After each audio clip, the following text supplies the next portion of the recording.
ಹಿಂದಿನಂತೆ ನಮ್ಮ ಹಿಂದಿನ ಸಂಚಿಕೆಯಲ್ಲಿ ಮಾಹಿತಿ ಕೊಟ್ಟಂತಹ ಬೆಂಗಳೂರಿನ ಸಂಚಾಲಕರಾದಂತಹ ಶ್ರೀಯುತ ಶ್ರೀನಿವಾಸ್ ಸಂಪತ್ ಅವರು ನಮ್ಮೊಂದಿಗಿದ್ದಾರೆ. ಅವರು ಈ ಕುರಿತು ಹೆಚ್ಚಾಗಿ ಮಾಹಿತಿಯನ್ನ ನಮ್ಮೊಂದಿಗೆ ಹಂಚಿಕೊಳ್ತಾರೆ. ಶ್ರೀನಿವಾಸ್ ಸಂಪತ್ ಅವರಿಗೆ ಕಾರ್ಯಕ್ರಮಕ್ಕೆ ಆತ್ಮೀಯವಾದಂತಹ ಸ್ವಾಗತ. ನಮ್ಮ ಸಮಸ್ತ ವೀಕ್ಷಕರ ಪರವಾಗಿ ಅಭಿನಂದನೆಗಳು ಹಾಗೆ ವಂದನೆಗಳು. ಅಕಸ್ಮಾತ್ ಯಾರಿಗಾದ್ರೂ ಇಷ್ಟ ಆಯ್ತು ನಿಮ್ಮಲ್ಲಿ ಹೇಳ್ಕೊಡ್ತಾರೆ, ಅವ್ರೇನಾದ್ರೂ ಮನೆಗೆ ಬಂದು ಹೇಳ್ಕೊಡ್ಬೋದಾ ಅಂತ ಏನಾದ್ರು ಕೇಳಿದ್ರೆ ಅದಕ್ಕೆ ಏನಾದ್ರೂ ಒಪ್ಪಿಗೆ ಇರುತ್ತಾ ಅಂತ ಕೇಳ್ತೇವೆ. ಇಲ್ಲ, ಈಗ ಸದ್ಯಕ್ಕೆ ಮನೆಗೆ ಬಂದು ಹೇಳುವರು ಇಲ್ಲ. ಆದ್ರೆ ನಾನು ಏನ್ ಮಾಡಿದ್ದೀನಿ, ಇಲ್ಲಿ ತುಂಬಾ ಆನ್ಲೈನ್ ಗೊತ್ತಿಲ್ಲದೆ ಇರೋರು, ಆನ್ಲೈನ್ಗೆ ಹೋಗಕ್ಕಾಗದೆ ಇರೋರು ಅಂತ ಅವರಿಗೆ ಮನೆಯಲ್ಲಿ ಬಂದು ಒಂದಷ್ಟು ಜನಕ್ಕೆ ಹೇಳ್ಕೊಡ್ತಾ ಇದ್ದೀವಿ.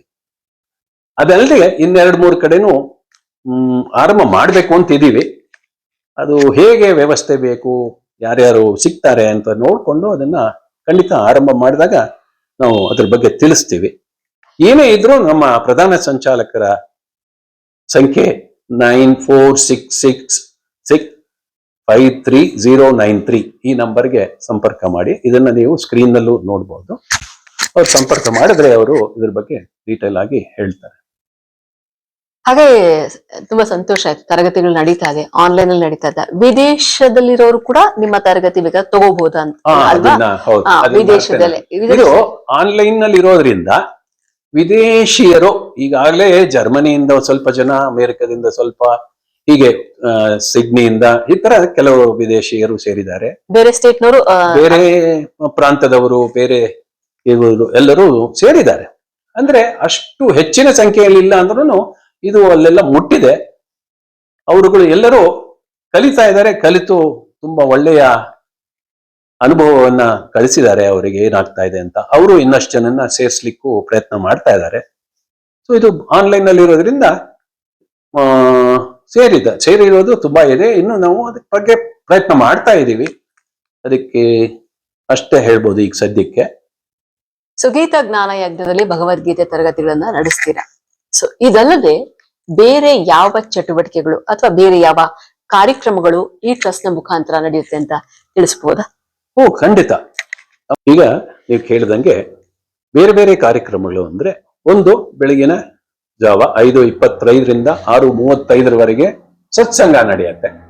ಈ ಸತ್ಸಂಗದಲ್ಲಿ ಪ್ರಾರ್ಥನೆಯೊಂದಿಗೆ ಭಜನೆಯೊಂದಿಗೆ ಆರಂಭ ಆಗಿ ಅಲ್ಲಿ ಚಿಂತನೆ ಮತ್ತು ಇಲ್ಲಿ ಕಲಿತವರಿಂದ ಶ್ಲೋಕ ಪಠನೆ, ಒಂದೊಂದು ಅಧ್ಯಾಯಗಳ ಪಠನೆ ನಡೆಯುತ್ತೆ. ಜ್ಞಾನಕಿರಣ, ಪಂಚಾಂಗ, ಹಾಗೆ ಗೀತಾ ಮಹಾತ್ಮೆ ಇವುಗಳೆಲ್ಲ ಹೇಳ್ತಾ ಬರ್ತಾರೆ. ಅದಾದ ನಂತರ 6ರಿಂದ 6:35ರವರೆಗೆ ಗುರುಗಳ ಅಧ್ಯಯನ ಮತ್ತು ಸಂದೇಶ ನಡೆಯುತ್ತೆ. ಈಗ 18ನೇದು ನಡೀತಾ ಇದೆ ಅನ್ನಲ್ಲ, ಈಗ 1ನೇ ಅಧ್ಯಾಯ ಆರಂಭ ಆಗಿದೆ. ಇದು 18 ಅಧ್ಯಾಯಗಳು ಪೂರ್ತಿಗೊಂಡ ನಂತರ ಇದೆಲ್ಲ ಆನ್ಲೈನ್ ನಲ್ಲೇ ನಡೀತಾ ಇರೋದ್ರಿಂದ ನಾವು ಒಂದು ಸ್ನೇಹ ಸಮ್ಮಿಲನ ಅಂತ 18 ಅಧ್ಯಾಯಗಳು ಮುಗಿದ ಮೇಲೆ ಎಲ್ಲರೂ ಬೇರೆ ಬೇರೆ ಊರುಗಳಲ್ಲಿ ಇರುವವ್ರನ್ನೆಲ್ಲ ಕರೆದು ಒಂದು ದಿವಸ ಒಂದು ಕಡೆ ಸೇರಿ ಪಾರಾಯಣ, ವಿಮರ್ಶೆ ಎಲ್ಲವನ್ನು ನಡೆಸ್ತೀವಿ. ಅಲ್ಲಿ ನಾವು ಒಬ್ರಿಗೊಬ್ರು ಪರಿಚಯ ಮಾಡ್ಕೋತೀವಿ. ಇವೆಲ್ಲ ನಡೀತಾ ಬರ್ತಾ ಇದೆ. ಇದು ಒಂದು ಕಾರ್ಯಕ್ರಮದ ಪಕ್ಷಿ ನೋಟ.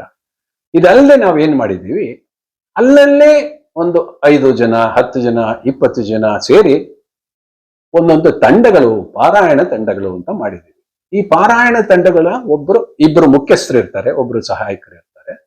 ಅವರುಗಳ ಕೆಲಸ ಏನು ಅಂದ್ರೆ, ಯಾವುದಾದ್ರೂ ಒಂದು ಒಳ್ಳೆಯ ದಿನದಲ್ಲಿ ವಾರಕ್ಕೊಮ್ಮೆ, 15 ದಿವಸಕ್ಕೊಮ್ಮೆ, ಅಥವಾ ಪ್ರತಿ ಏಕಾದಶಿಗೆ, ಇಲ್ಲ ತಿಂಗಳಿಗೊಮ್ಮೆ ಮನೆಯಲ್ಲಿ ಇಲ್ಲ ಹತ್ತಿರ ಇರೋ ದೇವಸ್ಥಾನದಲ್ಲಿ ಸೇರಿ ಭಗವದ್ಗೀತೆಯ ಪಾರಾಯಣ ನಡೆಸುವುದು ಮತ್ತು ಅದರ ವಿವರಗಳನ್ನ ಚರ್ಚಿಸುವುದು, ಭಗವದ್ಗೀತೆಯಲ್ಲಿರುವ ತಿರುಳನ್ನ ಮತ್ತೆ ಮತ್ತೆ ಮತ್ತೆ ತಿರುವಿ ಹಾಕಿ ನೋಡುವುದು, ಹಾಗೆ ಭಜನೆ ಮಾಡುವುದು, ಅದರಲ್ಲಿ ಹೆಚ್ಚಿನ ಸಂಖ್ಯೆಯಲ್ಲಿ ಹೊಸಬರನ್ನ ಸೇರಿಸೋದು, ಇವೆಲ್ಲ ಪಾರಾಯಣ ರೂಪದಲ್ಲಿ ನಡೀತಾ ಇದೆ.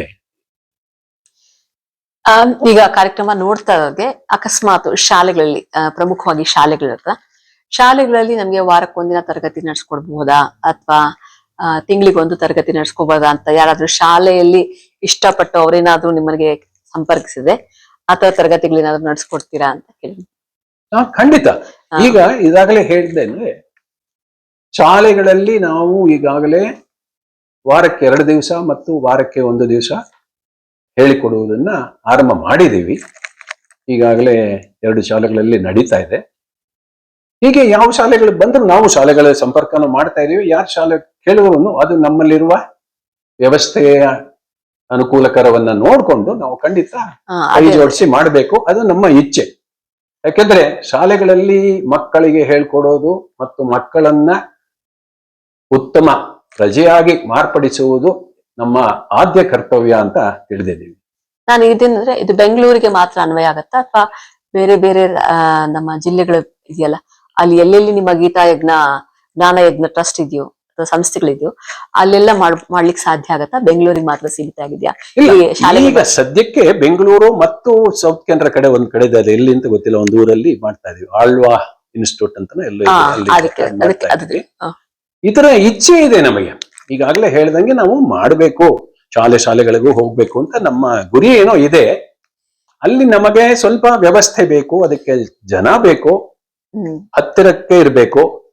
ಹೌದು, ಈಗಿನ ಪರಿಸ್ಥಿತಿಯಲ್ಲಿ ನಾವು ತುಂಬಾ ಅದನ್ನು ಸ್ಥಳ ಅನ್ನೋಕ್ಕಿಂತ ಸ್ಥಳಾವಕಾಶ ಅನ್ನೋಕ್ಕಿಂತ ನಾವು ಮಾಡುವಂತ ಸ್ಥಳ ಎಷ್ಟು ದೂರ ಇದೆ ಅದು ಒಂದು ಲಿಮಿಟೇಷನ್ಸ್ ಇರುತ್ತೆ ಅಲ್ವಾ? ಬೆಂಗಳೂರಿನ ಎಲ್ಲಾ ವಿಭಾಗಗಳಿಗೂ ಹೋಗ್ಲಿಕ್ಕೆ ಬಹುಶಃ ಕಷ್ಟ ಆಗ್ಬೋದು. ಅದಕ್ಕೆ ಅಕಸ್ಮಾತ್ ಶಾಲೆಗಳೇನಾದ್ರೂ ಅದಕ್ಕೆ ಸೂಕ್ತ ವ್ಯವಸ್ಥೆ ಮಾಡಿಕೊಟ್ರೆ ಹೋಗೋದಕ್ಕೆ ಬರೋದಕ್ಕೆ ವ್ಯವಸ್ಥೆ ಮಾಡ್ಕೊಡ್ತೀವಿ ಅಂತ ಏನಾದ್ರು ಅಂದ್ರೆ ಆಗಬೇಕಾದ್ರೆ ನೀವು ಅದು ಒಳ್ಳೆಯದು.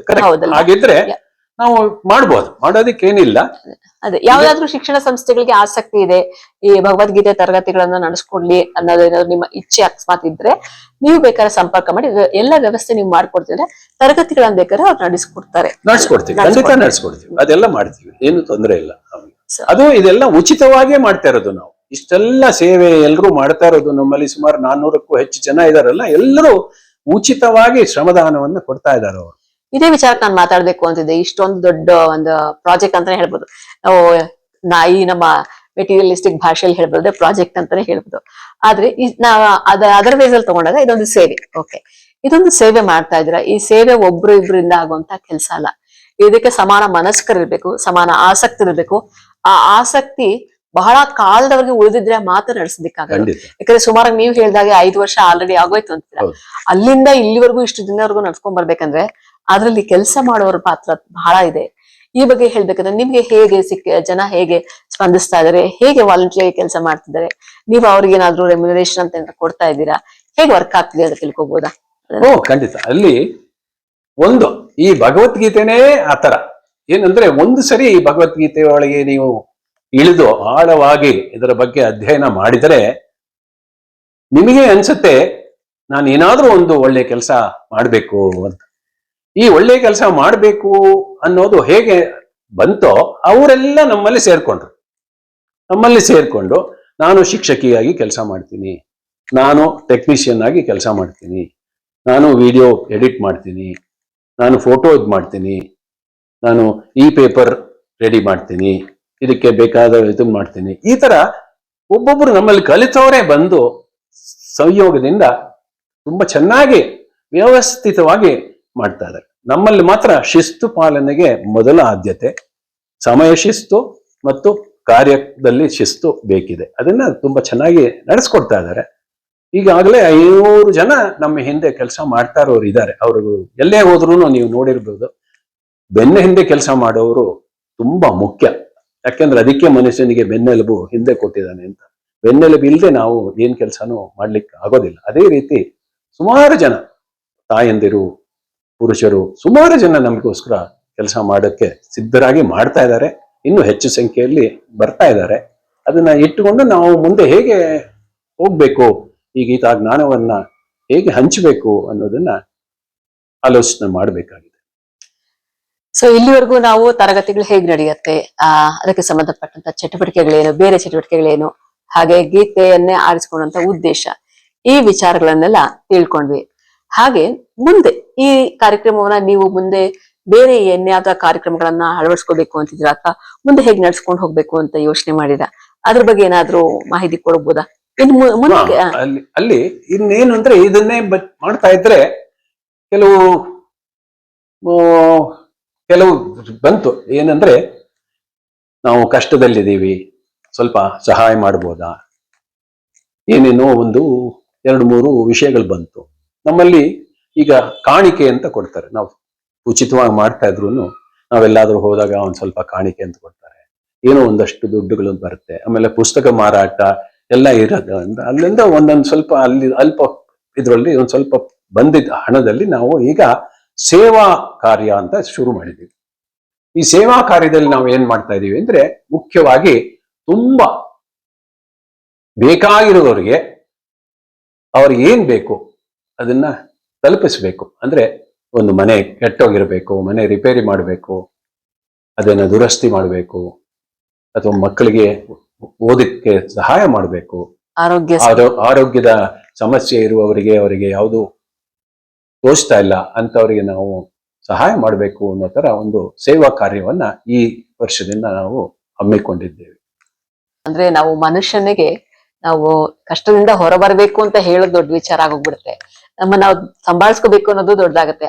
ಆದ್ರೆ ನೈಜ ಜೀವನಕ್ಕೆ ಬಂದಾಗ ನಮ್ಗಿರುವಂತಹ ಆರ್ಥಿಕ ಸಂಕಷ್ಟಗಳಿರ್ಬೋದು, ಅವು ನಮ್ಮನ್ನ ಎಲ್ಲೋ ಒಂದ್ ಕಡೆ ಕಟ್ಟ ಹಾಕತ್ತೆ. ಅಂತ ಸಮಯದಲ್ಲಿ ಅವಾಗ್ಲೂ ಕೂಡ ನೆರವಾಗಬಹುದು ಅಂತ, ಅದರ ಮೂಲಕ ಕೂಡ ನಾವು ಜನರಿಗೆ ಸಹಕಾರ ನೀಡಬಹುದು ಅಂತ ಹೇಳಿದ್ವಿ. ಬಹಳ ಒಳ್ಳೆ ವಿಚಾರ ಇದು. ಇದಕ್ಕೆ ನಾವು ಹೇಳೋದು, ಮನುಷ್ಯ ಧರ್ಮ ಉಳಿಸ್ಕೊಂಡ್ರೆ ಎಲ್ಲ ಧರ್ಮನೂ ಉಳಿಯುತ್ತೆ ಅಂತ. ಆ ಮನುಷ್ಯ ಧರ್ಮ ಉಳಿಸ್ಕೊಳ್ಳೋದು ಮುಖ್ಯ. ಯಾಕಂದ್ರೆ ಕಷ್ಟ ಎಲ್ರಿಗೂ ಬರುತ್ತೆ. ಬಂದಾಗ ಒಬ್ರು ಒಂದು ಕೈಗೆ ಸಣ್ಣ ಒಂದು ಹುಲ್ಕಡ್ಡಿ ಸಾಕು ಅಂತಾರೆ. ತೀರಾ ಕಷ್ಟದಲ್ಲಿರುವಾಗ ಒಂದ್ ಸಣ್ಣ ಹುಲ್ಕಡ್ಡಿ ಕೊಟ್ರು ಹೇಗೋ ಒಂದು ಬದುಕುವ ಭರವಸೆ ಬರುತ್ತೆ ಅಂತ ಹೇಳ್ತಾರೆ. ಸೊ ಆ ಭರವಸೆಯನ್ನ ಮನಸ್ಸಿಗೆ ಭಗವದ್ಗೀತೆ ಕೊಟ್ರೆ, ಹಾಗೆ ನೀವು ಹೇಳಿದ್ರಿ ಒಂದಿಷ್ಟು ಸಹಾಯ ಮಾಡುವಂತಹ ಒಂದು ಉದ್ದೇಶನ ಇಟ್ಕೊಂಡಿದಂತ, ಬಹುಶಃ ಎರಡು ಸಾರ್ಥಕತೆಯ ಕಡೆ ಹೋಗ್ಲಿ ಅಂತ ನಾ ಹೇಳ್ಬೋದು. ಹಾಗೇನೆ ನಮ್ಮ ವೀಕ್ಷಕರು ನೋಡ್ತಾ ಇದ್ದವರು ಅಕಸ್ಮಾತ್ ಅವರಿಗೂ ಇದ್ರಲ್ಲಿ ಕೂಡ ನಾವು ಕೂಡ ಒಂದ್ ಸ್ವಲ್ಪ ಭಾಗವಹಿಸ್ಬೋದು, ನಮ್ ಕೈಲಾದಂತಹ ಸಹಾಯ ಮಾಡಬಹುದು ಅಂತಂದ್ರೆ ಅವರಿಗೆ ಅವಕಾಶ ಇರುತ್ತಾ ಅಂತ ನಾ ಕೇಳ್ತಾ ಇದ್ದೀನಿ. ಅಂದ್ರೆ ಅವರು ನಮ್ಮ ಗೀತಾ ಜ್ಞಾನ ಯಜ್ಞಕ್ಕೆ ಸೇರಿ ಅವರ ವಿಷಯ ಬಗ್ಗೆ ಹಂಚಿಕೊಂಡು ಯಾತಕ್ಕೆ ಅವರು ಸಹಾಯ ಮಾಡ್ಬೇಕು ಅಂತಿದ್ದಾರೆ, ಯಾವ ರೀತಿ ಸಹಾಯ ಮಾಡ್ಬೇಕು ಅಂತಿದ್ದಾರೆ, ಇವೆಲ್ಲ ಆಲೋಚನೆ ಮಾಡಿ ನಮ್ಮ ಪ್ರಧಾನ ಸಂಚಾಲಕರು ಅದು ನಮ್ಮ ಮೆಂಬರ್ಸ್ ಎಲ್ಲ ಸೇರಿ ಕಮಿಟಿನಲ್ಲಿ ಅದನ್ನ ಡಿಸೈಡ್ ಮಾಡಿ ಫೈನಲ್ ಮಾಡ್ಬೇಕಾಗುತ್ತೆ. ಅದಕ್ಕೆ ನಿರ್ಧಾರ ತಗೋಬೇಕಂದ್ರೆ ಕೊನೆಗೆ ನೀವು ಪ್ರಧಾನ ಸಂಚಾಲಕರನ್ನ ಒಳ್ಳೆ ವಿಚಾರಗಳನ್ನ ಹೇಳಿದ್ರಿ. ಸೊ ನಾವು ಇಲ್ಲಿವರೆಗೂ ಸಾಕಷ್ಟು ವಿಚಾರಗಳನ್ನ ತಿಳ್ಕೊಂಡ್ವಿ. ಹಾಗೆ ಇದರ ಹಿಂದಿನ ಬೆನ್ನೆಲುಬಾದಂತಹ ಪ್ರಧಾನ ಸಂಚಾಲಕರ ಬಗ್ಗೆ ನಿಮ್ಮ ಒಂದೆರಡು ಮಾತುಗಳನ್ನ ಹಂಚ್ಕೋಬಹುದು ಅಂದ್ರೆ ಏನಾದ್ರು ಹೇಳ್ಬೋದು ಅವ್ರ ಬಗ್ಗೆ? ಅವ್ರ ಬಗ್ಗೆ ಒಂದೆರಡು ಮಾತಲ್ಲ, ಬೇಕಾದಷ್ಟು ಹೇಳಬಹುದು. ಅವರು ದೇವದಾಸ್ ನುಲ್ಲಿಪಾಡಿ ಅಂತ ಕಾಸರಗೋಡು ಸ್ಥಿತ. ಅವರು ಈ ಸಂಸ್ಥೆಯ ಬೆನ್ನೆಲುಬು ಅಂತ ಕೂಡ ಹೇಳ್ಬೋದು, ಮೂಲರುವಾರಿ.